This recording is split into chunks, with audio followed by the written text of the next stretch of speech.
বন্ধুসকল আজি আমাৰ বিষয়টো হ'ল ট্ৰুকলাৰ। আপুনিও যদি ট্ৰুকলাৰ ইনষ্টল কৰি ৰাখিছে বা বহুত 100 মিলিয়ন মান পিপুলে ট্ৰুকলাৰটো ইনষ্টল কৰি ৰাখিছে, আপুনি যদি ইনষ্টল কৰি ৰাখিছে তেতিয়াহ'লে ভিডিঅ'টো চাওক।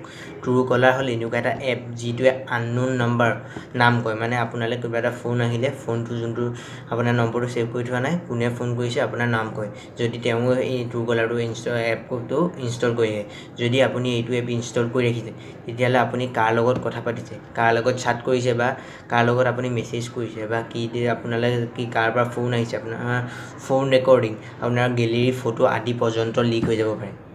এতিয়া প্ৰশ্ন আহিল কেনেকৈ হ'ব। যদি আপুনি এই আপুনি যদি ট্ৰুকলাৰ এপটো ইউজ কৰি আছে তেতিয়াহ'লে আপোনালোকে ভিডিঅ'টো শেষলৈকে চাওক। মই আজি ক'ম আপোনালোকক কেনেদৰে আপোনালোকৰ ফটো ভিডিঅ' কল ৰেকৰ্ডিং আদি পৰ্যন্ত লিক হৈ যাব পাৰে। মই আজি এই ভিডিঅ'টোৰ ওপৰতে ক'ম, বিষয়টোৰ ওপৰতে ক'ম। যদি আপুনি ইয়াৰ ৱেবছাইটত যায় তেতিয়া ইয়াৰ প্ৰাইভেচি প্ৰটেকশ্যন পঢ়ে, তেতিয়া আপুনি দেখিব এই এপটোৱে আপোনাৰ পৰা কি ডাটা লয়। সেয়া হ'ল আপোনাৰ 1 নম্বৰ লোকেশ্যন, আপুনি যি ঠাইত থাকে সেই তাৰ লোকেশ্যনটো লয়।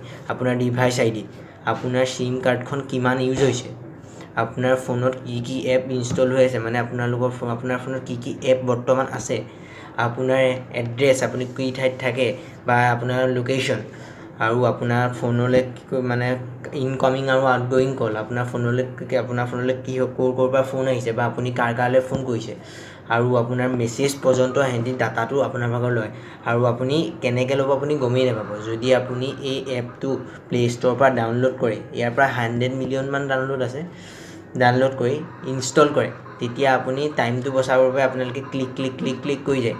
যিহেতু ইমান ইনষ্টল আছে আপোনালোকে বিশ্বাস কৰি লয়, তেতিয়া আপুনি ক্লিক কৰোঁতে ইয়াৰ প্ৰাইভেচি প্ৰটেকশ্যনৰ যোনটো এপ থাকে অপশ্যন থাকে, আপুনি সেইটোত ক্লিক কৰি দিয়ে। ফলত আপোনালোকৰ ফোনৰ পৰা সকলো ডাটা ল'বলৈ অনুমতি পাই যায়। ফলত আপোনাৰ ফোনৰ পৰা সকলো ডাটা সিহঁতি লৈ পেলাই বাহিৰলৈ পঠিয়াই দিয়ে। যিহেতু এই এপটো ইণ্ডিয়ান নহয়, সেইবাবে এই ডাটাখিনি ইণ্ডিয়াতো নহয়। যিহেতু এই এপটো ইণ্ডিয়ান এপ নহয়, ইণ্ডিয়াৰ বাহিৰৰ এপ, সেইবাবে সকলো ডাটা আপোনাৰ ভাগৰ কালৈ ফোন কৰিছে, গেলেৰী ফটো পৰ্যন্ত সকলো ডাটা আপোনাৰ বাহিৰলৈ সিহঁতি উলিয়াই দিয়ে।